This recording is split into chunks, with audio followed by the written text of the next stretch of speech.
So welcome to this webinar. It's a pre-webinar of the Neighborhood Economics Conference coming up in a few days from Cincinnati. And we have some really interesting people here mainly from US so far, but also from Greece, a very interesting project and revitalization of neighborhoods in south of Greece, in south of Athens.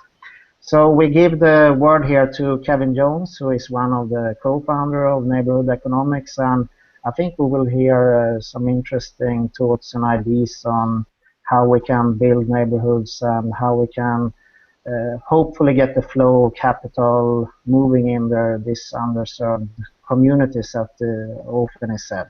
So welcome everyone, and I give the word to Kevin to give us short background. Thank you, Bert-Ola. I'm glad to be here.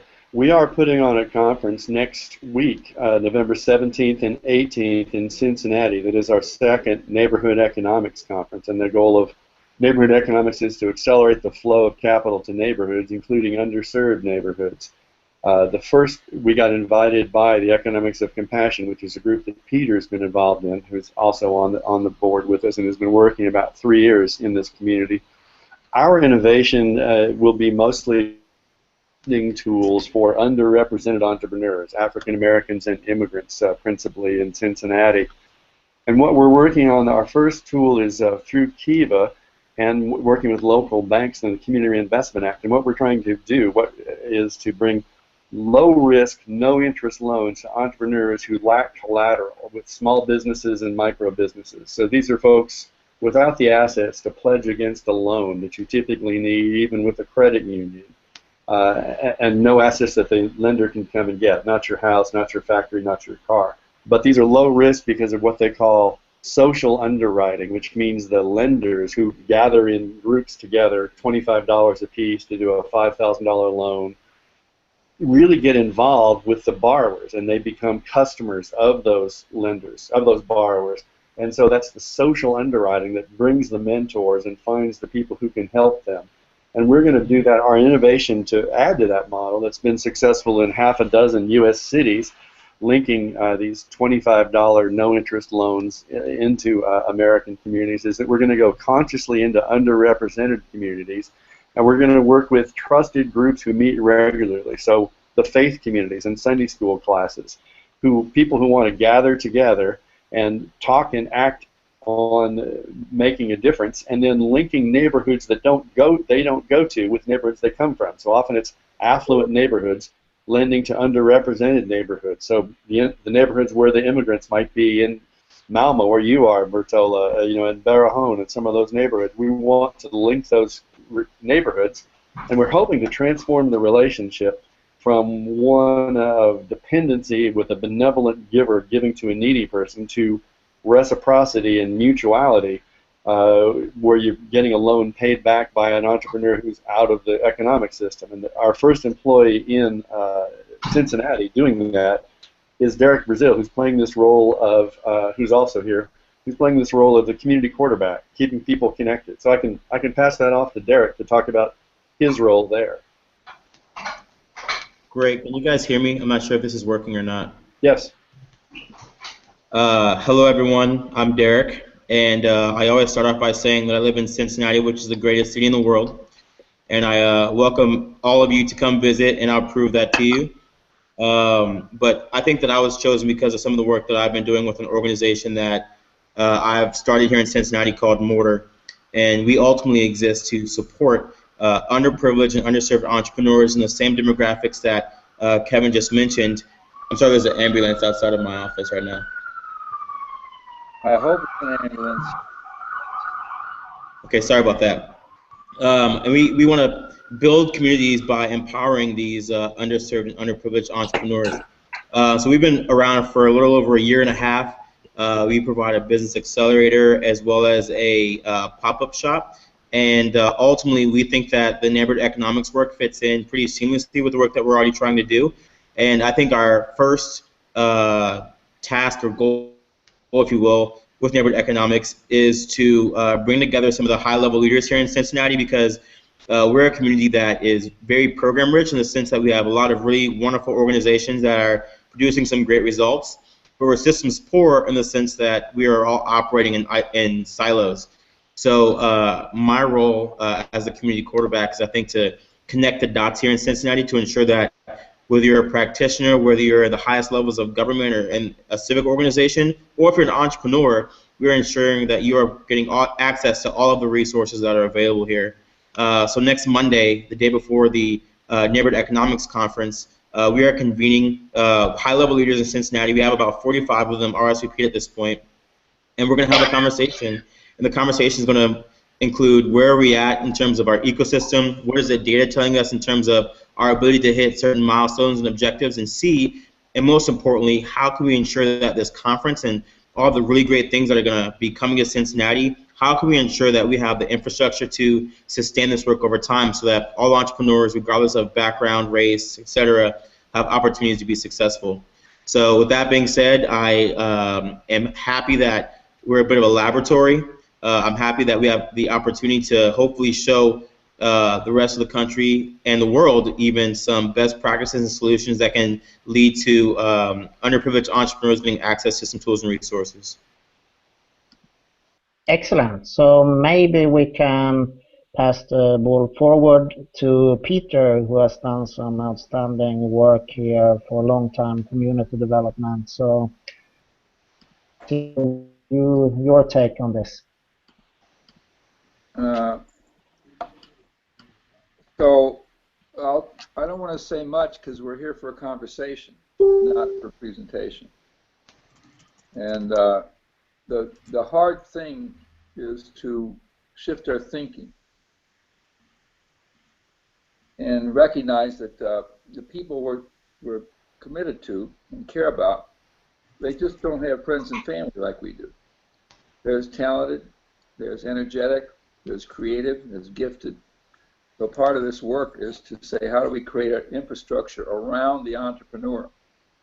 So instead of 95% failure rate, we can cut that in half. And most people fail not because they're smart enough or don't have enough money, it's just they don't have a support system. So it's kind of a redistribution of support, and in the context of cooperation, of local. And so we've got a bunch of projects. We have a project about a Jubilee project from the Old Testament for non-religious people that says, well, why don't we deal with the question of debt? And so that's what Kevin represents, is the peer-to-peer kind of debt.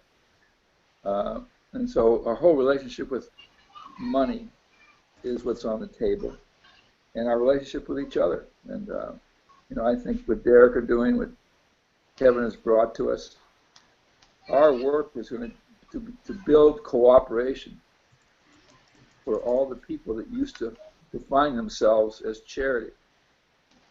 It used to define themselves as, giving, which is based on the premise that these people are broken and we need to fix them. So that's the shift in thinking. And neighborhood, but I think that's what's going to, we hope is going to happen here. So I would love to hear from, I don't know who's on the call. I would love to hear what strikes them about what Kevin and Derek have said, and what's the conversation we can have that would change our lives. Awesome. We have Christiana here from Greece. Maybe what are your comments so far? I have a question for you, Christiana. Yes. What don't we know about what you're up to? What's the unreported aspect of whatever you're engaged in? The unreported? Yeah. The fear that people go through.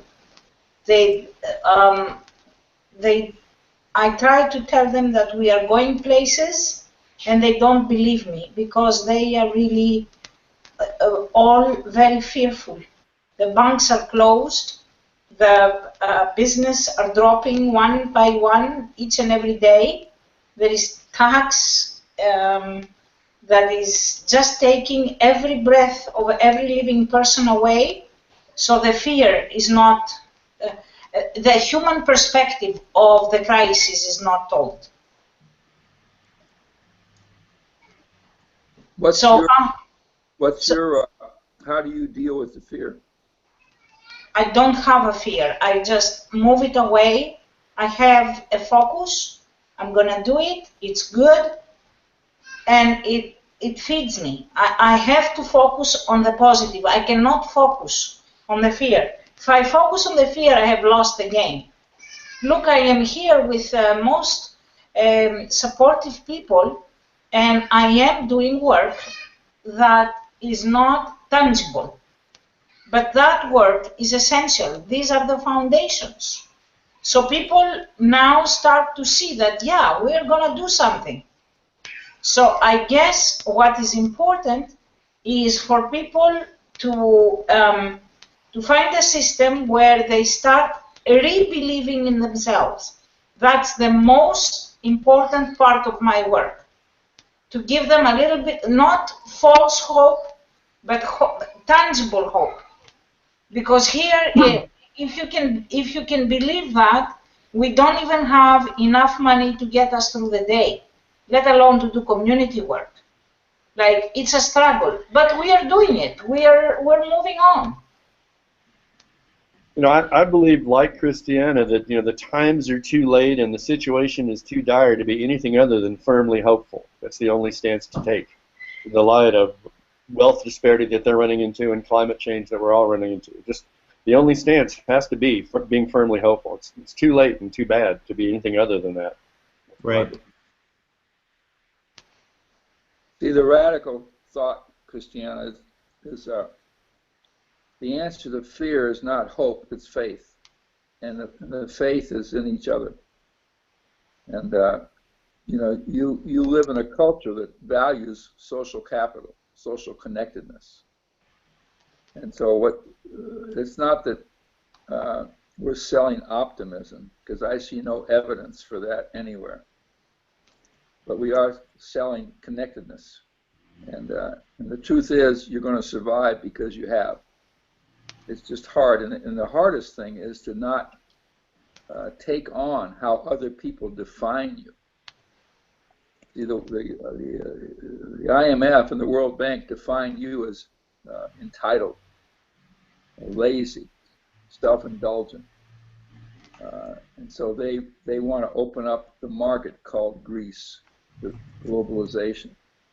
And so what your work is, what our work is everywhere, is to say we will construct how we define ourselves. And we define ourselves as people capable of having control over our economic lives. And I don't want to define myself by my average annual income.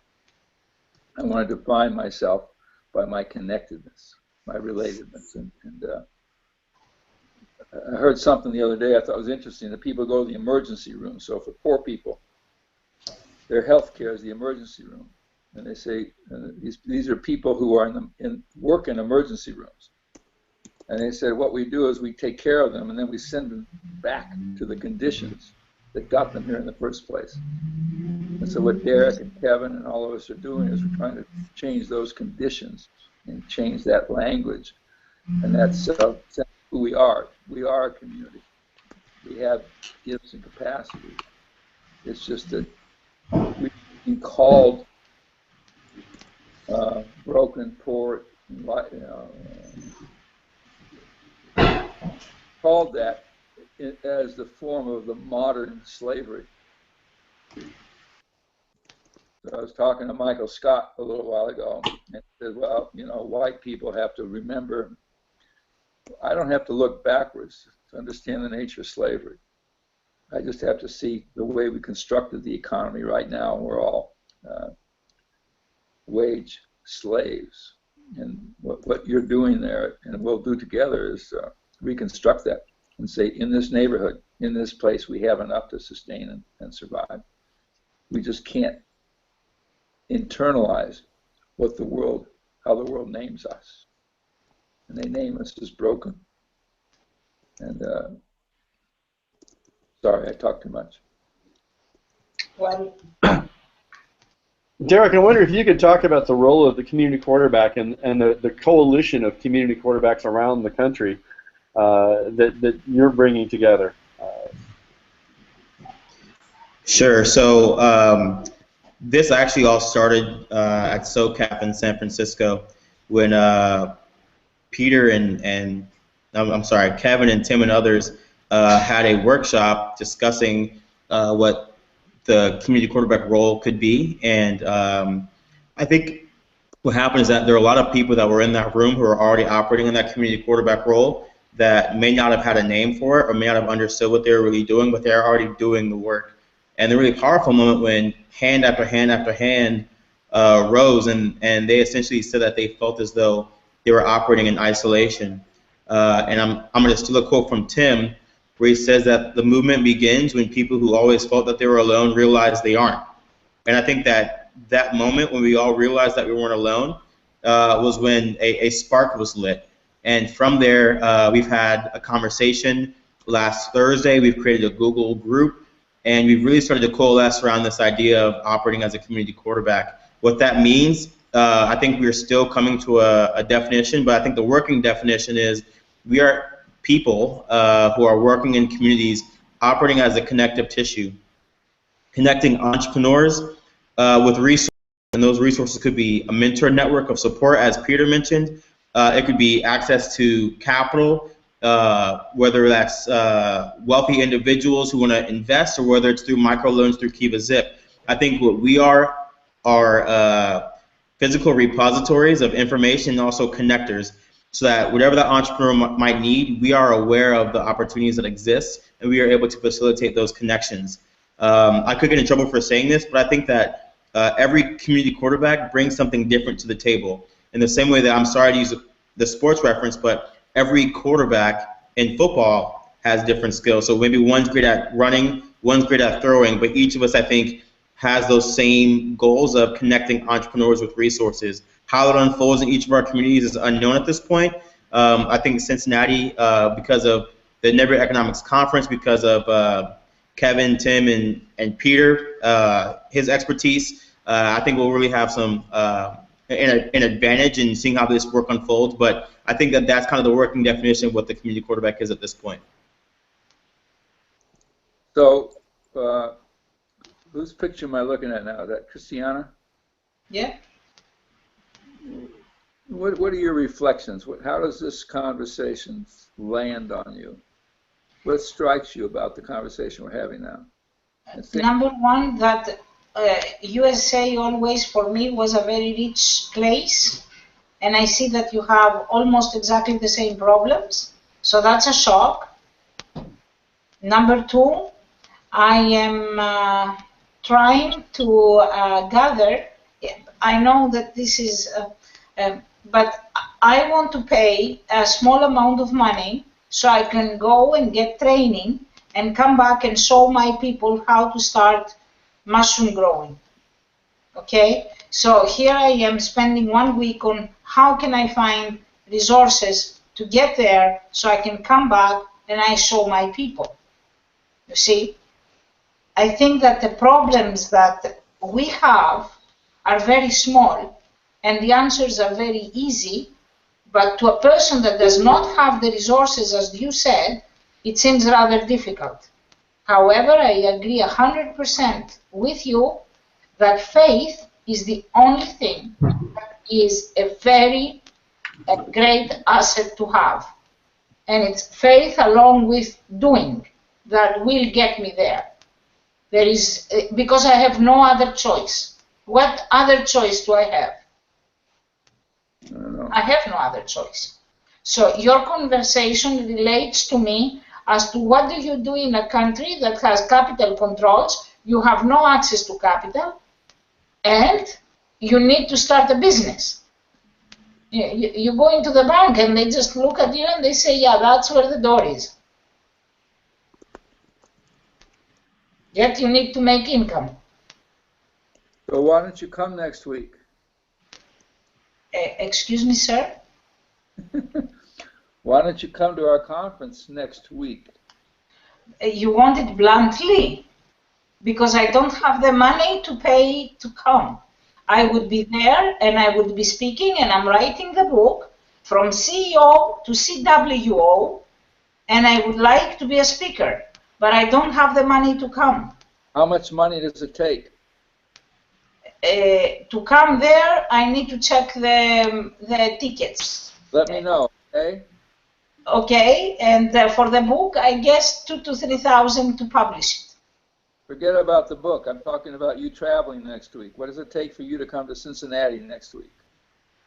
But let me know. Goodness gracious, I need to check, probably maybe 1,000 euros, which is maybe 1,200. I don't know is the answer. I don't know, sir. I have not checked. I don't know. It's one of my favorite answers. But Well, know, okay? You know how to reach me? No, unfortunately I don't. So if you like to give me your email, then I can reach you. You ready? Gladly, I would say. Okay. You can put it in the chat just to the here, Peter, if you can get on your computer. And Where do I put it? Two? On the chat. Where's the chart? I'm not very sophisticated here. The chat, the little blue at the top that opens up the chat window. Two? A little blue bar at the top left. I'm trying this now. Be patient with me. Okay, meanwhile we have Fidor, I don't know if I pronounce you correctly, from Norway. So who join us here. We can't hear you right now, so maybe you can unmute your microphone. Yes, I just did it. Thank you very much, Beth. My name is Ida, and my first name normally is Fyodor, but it's hard to pronounce. But thank you very much, everybody, for being here. I've been trying to get in. I am not that much sophisticated myself, so I took a bit of time to come in. But I managed to hear 2 times Peter talking, and I was very interested to learn more about his concept of redistribution, what he was intending to talk about, exactly where the gaps are or how to bring it in. And unfortunately, I was not able to fully get an understanding of the whole conversation yet. But I am here now, so I am moving forward with you from now. So hello, everybody. I am Ida, living in Oslo, originally from Mauritius. Thank you. And what kind of work do you do, Ida? I am normally a social entrepreneur. I have been giving courses about nonviolent communication. My job, my first passion is about educating people about ways for them to handle themselves in constructive, positive ways. And my main mission in the world of today is to teach people about acts of repentance and about ways to use social entrepreneurship, because I believe this is of the world of today and tomorrow, because that is what we need to be able to focus, humanitarianly speaking, everybody at the same time, focusing on a way to have a different type of barter, economically speaking, and a more humanitarian approach with people locally, regionally, and thinking globally. So I basically make projects. I have a one-man business, and I have the intention to make organization in the future. So I have been working with different groups of people to try to find out people with the same mission, vision of changing the world by using the people themselves as a outil, as a tool, and to raise awareness about the different choices, to give them a way to see the good and the bad, and then make them aware that it's their choice.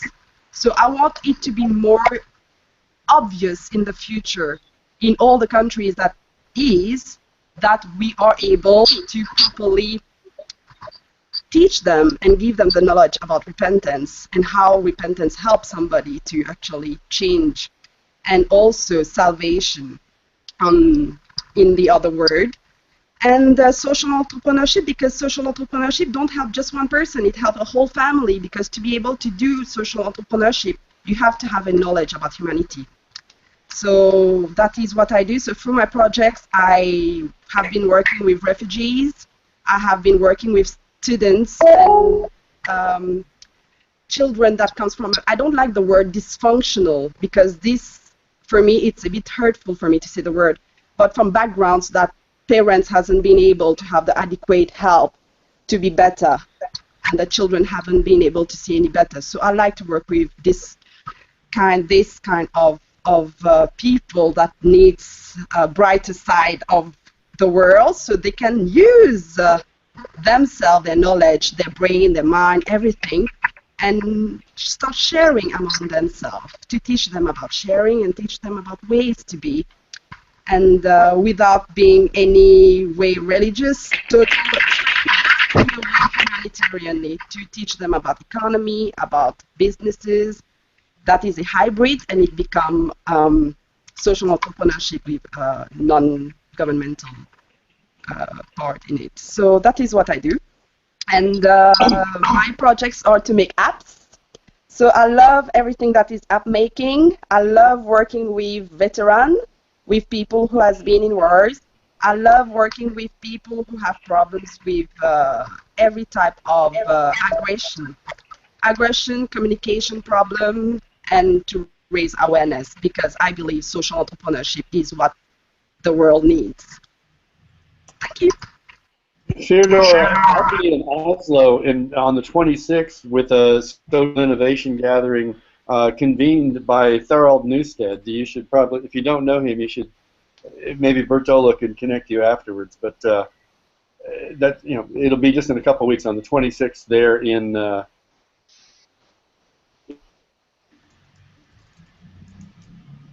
Great. We have some more people joining in here now. Devita and Elizabeth, I don't know if you hear us right now, but it would be great to hear what you are doing. And also Daniel from Chicago, who has been a long time follower of this this webinar. So maybe you can start, Elizabeth. You have been here for some time now. Listen. Yeah, hi. Hi everyone, Hello. my name is Elizabeth. I thank you for having me. So I've been working with Kevin in neighborhood economics since February, and have been in the background wearing several hats and connecting the dots in the background. But I really loved what Peter said. There's a saying, you can't have faith and fear at the same time, which I don't know if that's necessarily true, but definitely really could relate to that, because in order for this work, I truly believe it's the fear, we really need to get people to start having faith again, and how do we do that, and so Yeah, so thanks. so I've worked with helping with mapping mapping some Cincinnati and some similar ecosystems, and inputting data into different resources for people to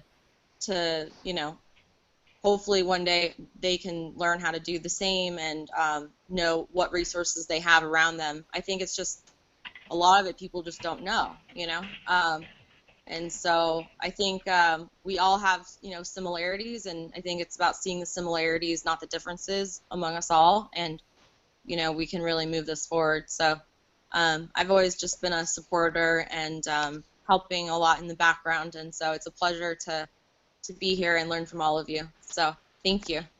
Thanks. One thing I have to say about those meetings, it opens up the world to a lot of people.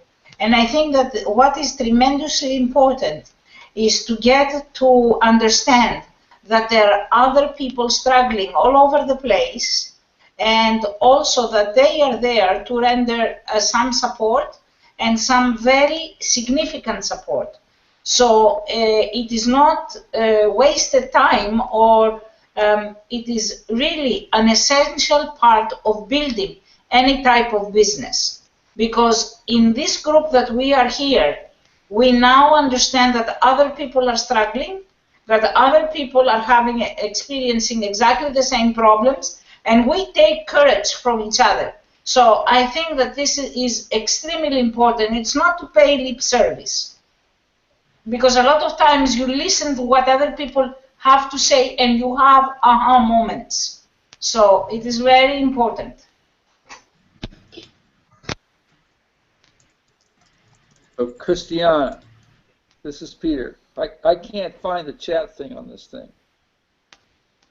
I can hear you. I can hear you. Have you got a pencil? Pardon? Do you have a pen or a pencil to write something down? Yes, I do. You ready? Yes, I'm ready. PBI. Pardon? I'm giving you letters. P, a B, and an I. Got it? No. You have to do it again. Sorry. Somebody help me. P.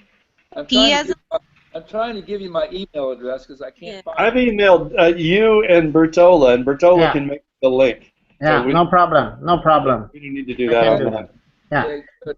Now I can Okay, great. breathe again. Thank you. Okay. We have Devita as well here joining in. Where are you now? I understand you are maybe in the airport. I don't know. It's a little bit difficult to hear you. Can you speak louder?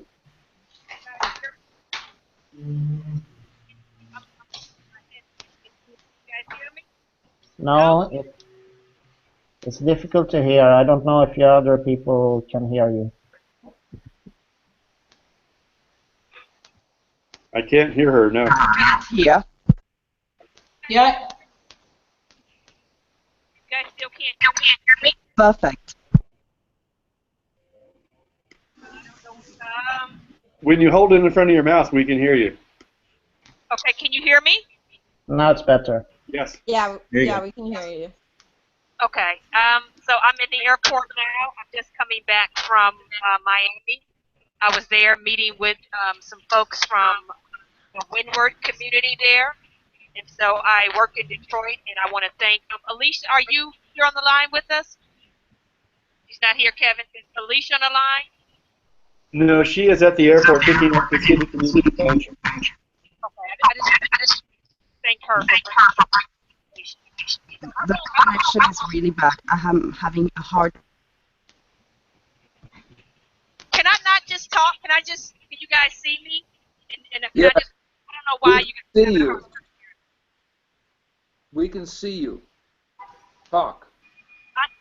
I won't say anything because I'm in the airport and I don't want to yell. And I don't know why you guys are having a hard I can hear you perfectly. Yeah. When you hold it in front of your mouth, we can hear you clearly. Oh, okay. So I'll just keep my introduction short. I'm the director of a nonprofit organization in Detroit, and we have 160 businesses as a part of Food Lab Detroit, and we are working to make Detroit grow and sustain and strengthen local food businesses that are neighborhood-based, and we do that through providing technical assistance, incubation, acceleration, and providing access to capital for small versions.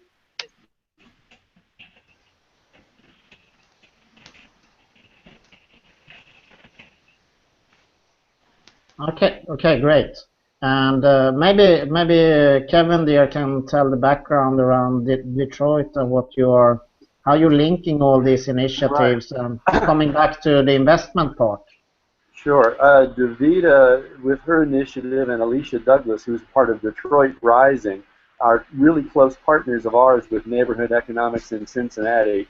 And we've had someone put up a small unrestricted operating grant to link 4 or 5 community quarterbacks, including Davida and Alicia in Detroit, Kelly Ramirez in Providence, and Tom Rose in Allentown, and Bryce Butler in Louisville. And they're gathering the day before our conference to see what they can do to build that network with that little bit of $5,000. But I think and they're also part of a peer learning network that Derek mentioned. That is, I think it looks like Derek's not here. They're part of a peer learning network that is doing conference calls and things. But they're all playing that role of the connective tissue. And we want to bring some of our financial tools and wealth creation tools to Detroit, and they have a thing called a social progress indicator that really makes sure that you waiting wealth piloting in Detroit in the U.S., but it's already worked in Brazil. In fact, that's why Alicia's not on, because she's getting in one of the research partners, and we want to bring that into Cincinnati to help guide our efforts. And so we're building things together, and they're building part of the ecosystem, and we're building part of the ecosystem, and we're creating a peer learning network of about 5 cities that are working really closely, Detroit and Cincinnati more closely than any other, but also Louisville and Providence and Allentown, Pennsylvania, with this network that Derek is the leader of, or is the central node of, I guess, with other cities who are trying to do that. And we want to find how to create and the funding for this role of community quarterback. And you know, a quarterback is like a midfielder in soccer, kind of an odd.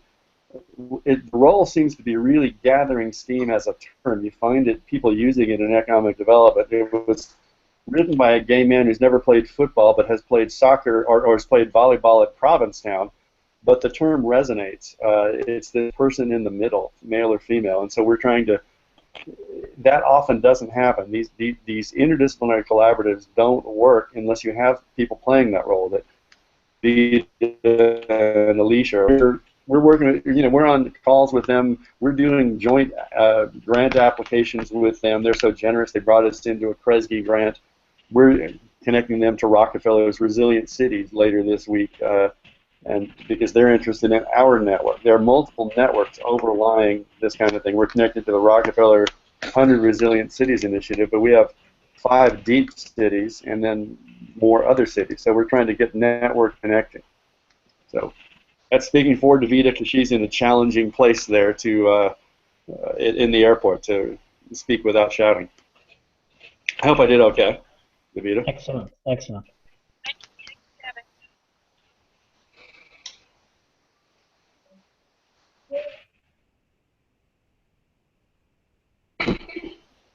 Peter, is anyone want to comment on that?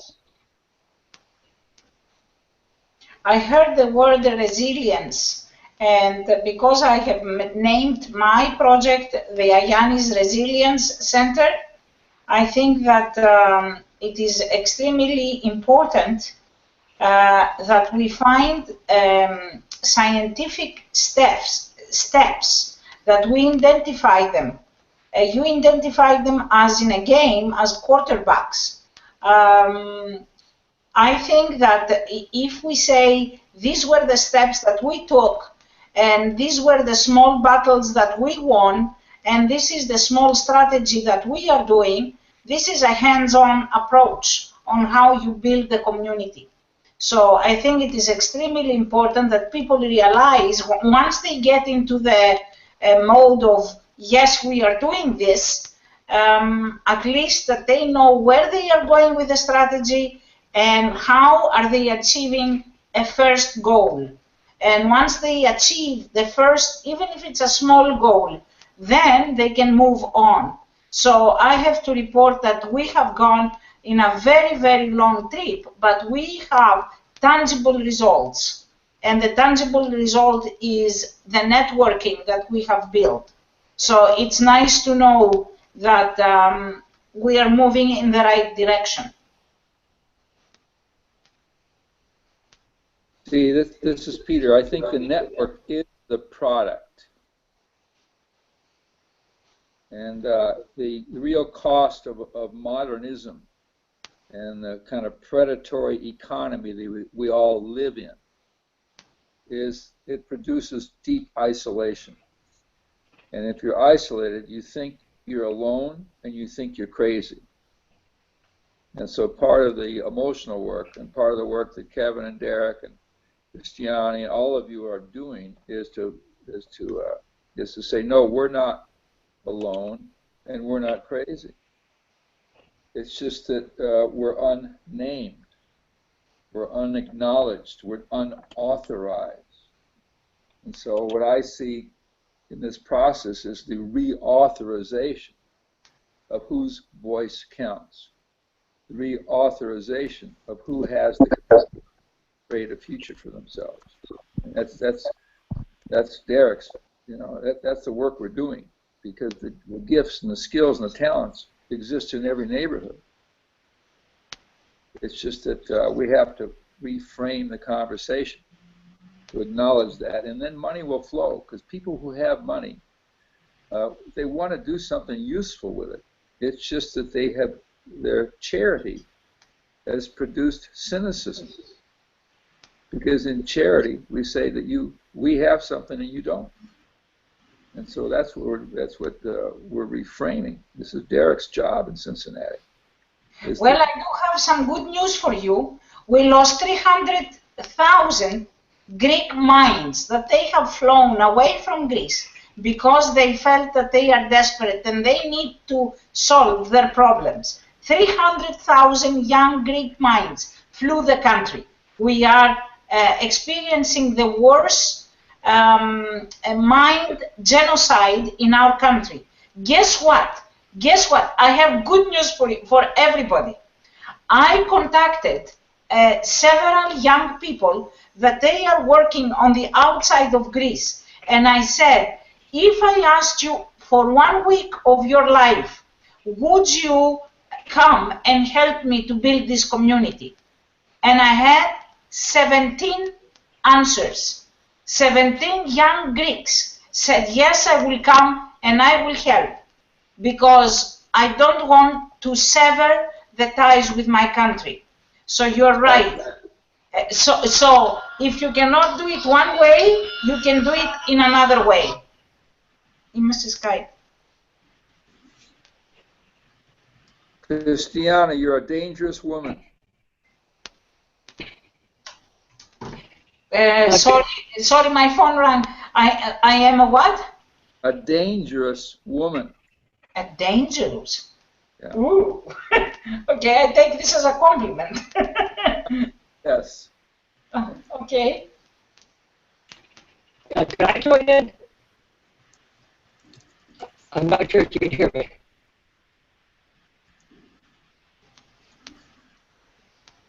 Well, Are you there, Daniel? I am. Can you hear me? My camera is not showing me in my screen. I don't know what's been going on with my Google, but No. if you can hear me? No, it's very bad connection. All right, then I'll just listen in. Okay.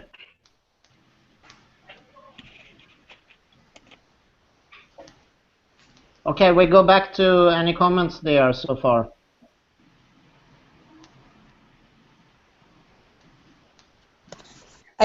This is Lizzie. I was just thinking, I think just asking for help, I think a lot of times our ego gets in the way, that it's weakness, but what you did, Christiana, is courageous. You know, that takes true courage and humility to really put your hand out and ask, to make that ask, you know, and I think if we all realize that that's courage, not weakness, then I think more people will begin to make that ask and create these connections like you did.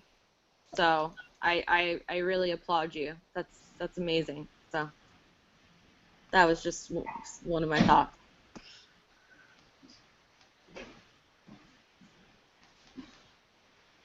great statement. Thank you. I would also I have a go lot back. to left to Peter.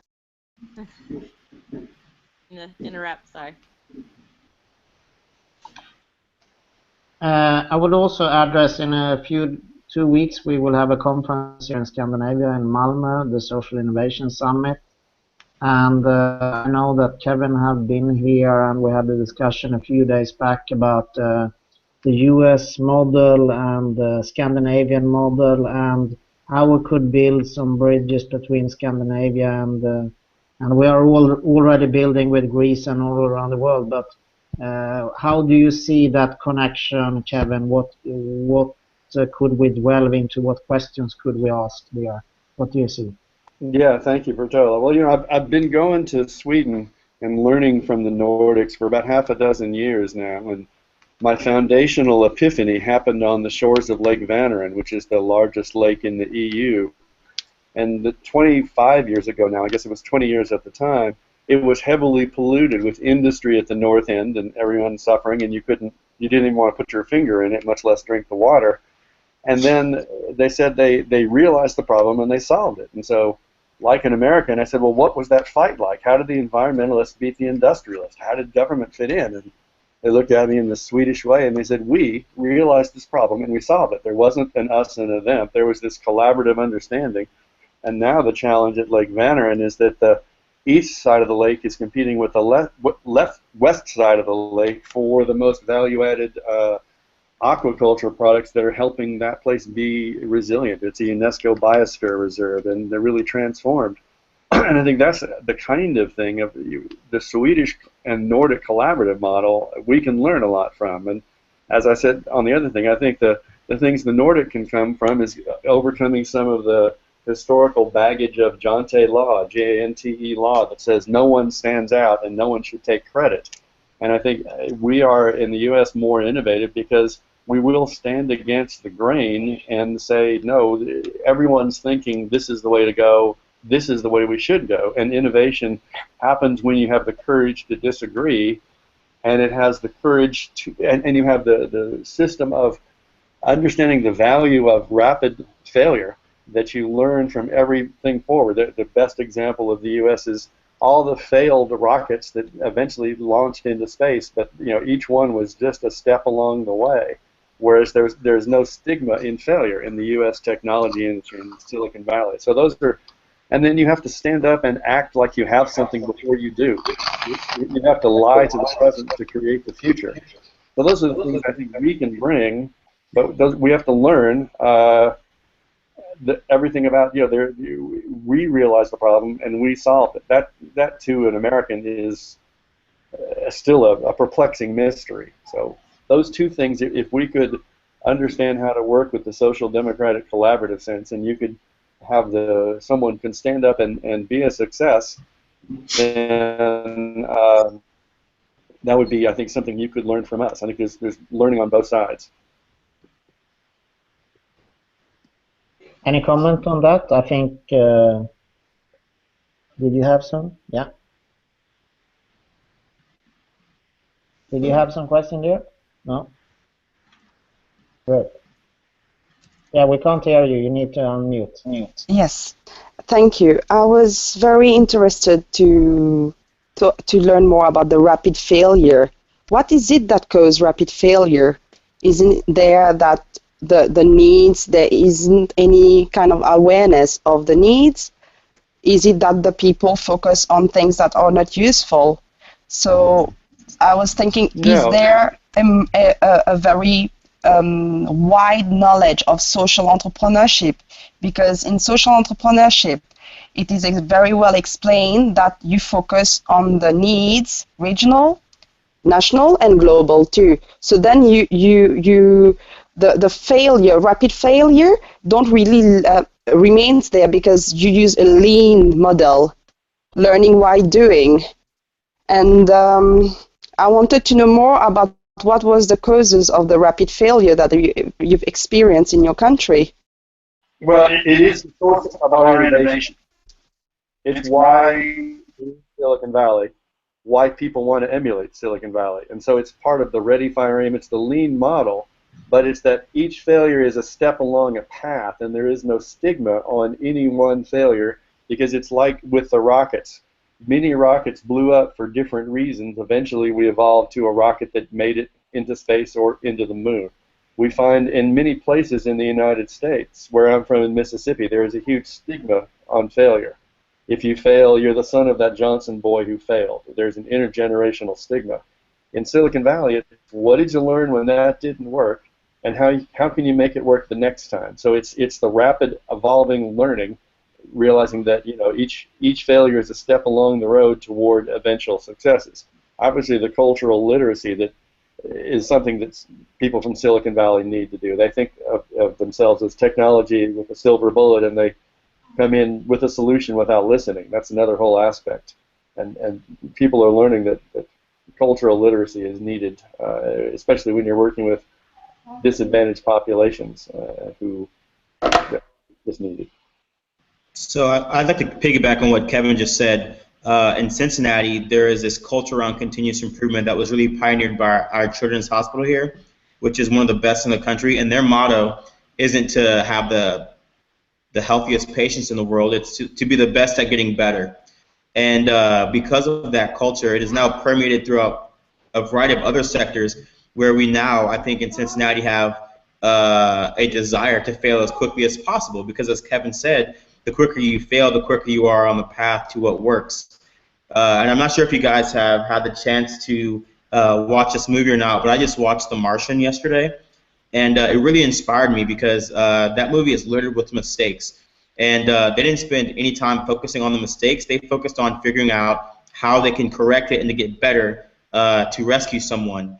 And to Lizzie's point earlier, there was also this moment where NASA was out of ideas and out of solutions, and it was the Chinese, our mortal enemies, who came to our aid. And I think it was because we were willing to ask for help and accept that support. So I think that at least in Cincinnati, there's been this desire to fail as quickly as possible. We don't even call it failure. We call it failing forward, you know. We make that mistake, but we're failing forward, and we're one step closer to finding the solution that works. So I would also agree with Kevin that we need to take the stigma out of failure because it's not paralyzing. I mean, if anything, it just helps you get one step closer to finding what works. I heard this thing, this Lizzie. Every no or every mistake kind of gets you closer to that yes. You know, I remember someone saying that to me, so I was like, well, I better get a lot of no's, so I will get close to that yes. You know what I mean? Because it's really, really true, especially what Kevin and Derek said about failure. It truly is part of the journey, and it really, I think, for at least for a lot of us, or I would speak for us, those failures, I think what happens, I think what you said, Christiana, those aha moments, I think through that we have that head to heart experience where we're logically trying to figure it out, and then we have that aha moment where we truly believe that in our heart that through these failures and through these mistakes we can really move forward, and that's really truly part of our journey, and we can get this, you know, you can have one step closer to what you're trying to accomplish. So I don't know what it's like in other countries in terms of failure. Is that a similar, do you hear these similar sayings that failure actually is an asset, not a liability kind of thing? Or is it more kind of what Kevin described on the other spectrum, that it's really, you know, a negative, you know what I mean? Are you seeing change that, you know, failure is actually a good thing, you know, that the Silicon Valley model, you know, you're seeing people to adopt that?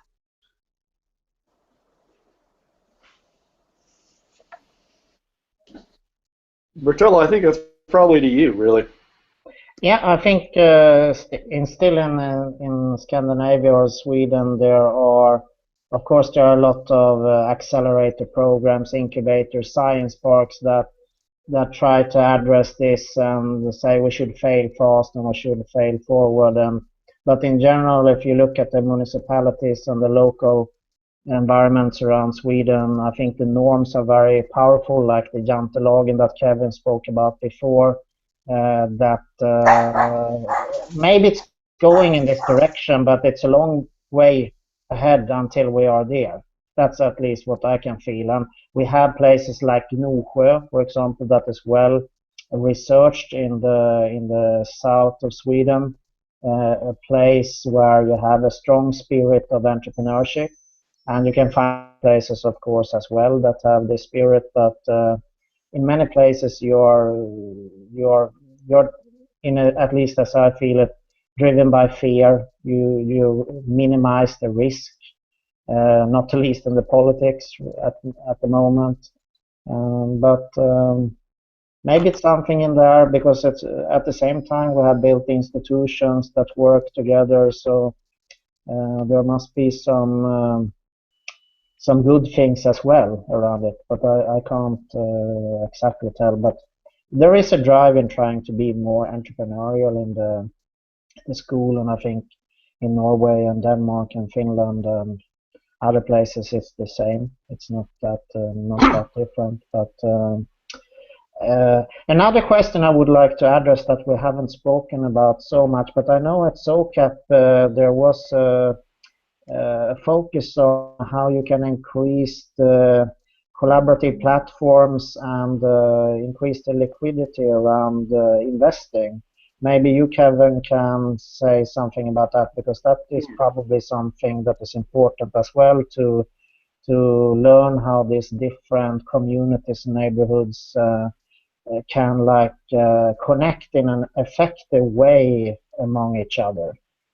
Yeah, there's several platforms, representative of platforms meeting up in Oslo on the 26th. There's a half a day on kind of social innovation and half a day of the platform. So the Induct software, which is in Norway and doing well, actually taking innovation from hospitals and spreading them across other hospitals that they find, along with Sfera, which is has the Resilience Exchange, funded by the Rockefeller Foundation and others. Folks will be there.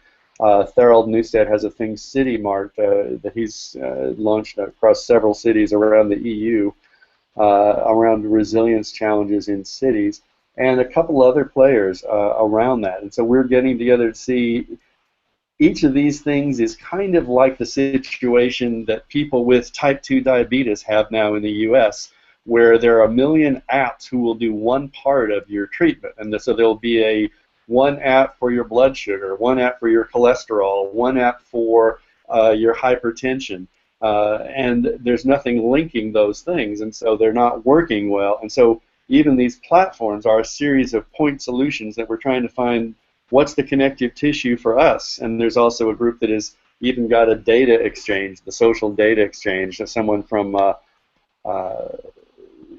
Zurich is coming. So we have people coming from two from Switzerland, I'm coming from the US, and Norwegians, and we're trying to see what between all these point solutions, if you think back to software terms, there were a lot of point solutions. So at one time there was only a word processing software, there was only a spreadsheet, there was only a display thing like PowerPoint.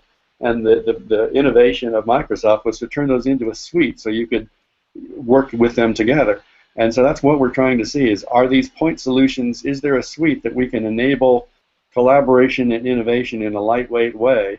And again, that's the kind of innovation that the Nordics are best at, because they say there's a problem and we found a way around it. So we're going to learn from the folks who do well, and there's some folks in the U.S. who are part of that thing as well. So we're going further with it, and we're trying to get clear, and we have some angel investors who see this problem they're not like competing solutions, but they are solutions that need to figure out how to work together. Each one does a specific thing very well, just like a word processing piece of needed email and exchange. So we're trying to, it's the next step. Most of those people gathered at SOCAP, now we're gathering in Oslo. Excellent. Do you have something to add there? I mean, Peter, maybe, or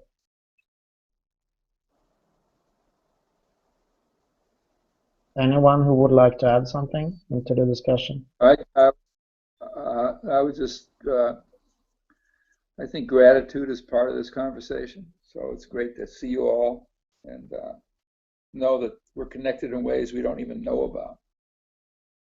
So this call is, for me, is a reminder. So thank you.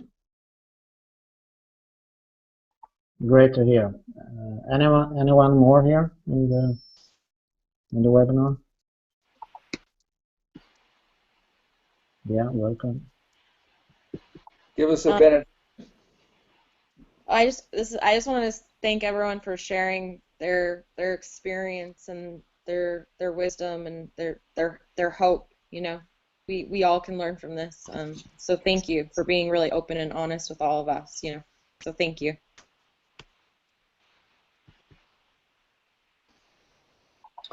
I think the network is more coherent than it was. I think we're getting stronger together. I was very pleased to hear about the apps Kevin was talking. I'm sorry, I just take in because I tried several times to start talking. And there is a PhD that a woman is doing in France. She wants to start it. It's called a competition. So she wants to be a platform where all the different companies that exist but are working with this for the same goal. For example, when you mention about diabetes and the different, like for example, apps that can help you to see where you lie with your different disease you have that can be easily tested on yourself using a smartphone. So her concept was very interesting, and I was really willing to help her anyway, anyhow, and see the opportunities in the future because competition can bring all the different companies and organizations together and use the crowd to make focus that the goal are being met and to make focus that the missions are being walked towards. So having a concept of competition, perhaps you can start to voice it out a little bit with the people that have the different apps but not being together, because then regrouping the different apps can be a very good thing, because when you hold the different apps in one, then it can help one person, one family in different ways. And there was an app that we pitched about for the military here in the Startup Weekend. Startup Weekend is like a 3 days where people come together with ideas and vision or any type of thought you've had about a product or a need that needs to be met in the society, in the local.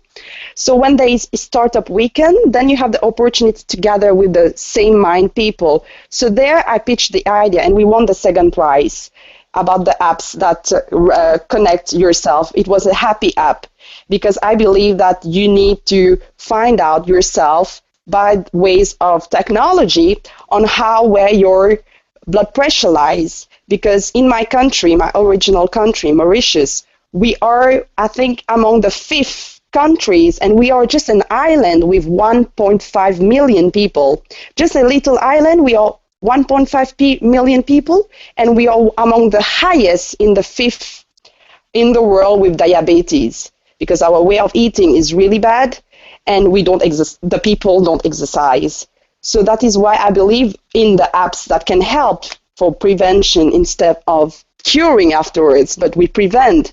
And we can use a way of algorithm through a competition way. So then we can have all the similarities together, and then people who know about software can create a system that can be this way. So then we can merge different similarities, and at the same time, through the same similarities, with the algorithm, find out more connection, and then use those data afterwards to make more focus on needs that needs to be met. So I was really interested into perhaps I can have your email in the future. I will really love to have more contact with Kevin and the woman from Greece also, and also Derek in the future, and Peter. Yes. Mm. Thank you. If you look at the chat window,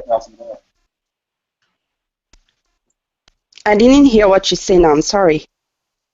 our emails are in the chat window if you look there. I can't find it. Well, it's a little blue icon on the far left. Peter, we've already connected you an email with Christiana, so that's done. Don't worry about it. I'm on a mini pad. My computer broke today, so.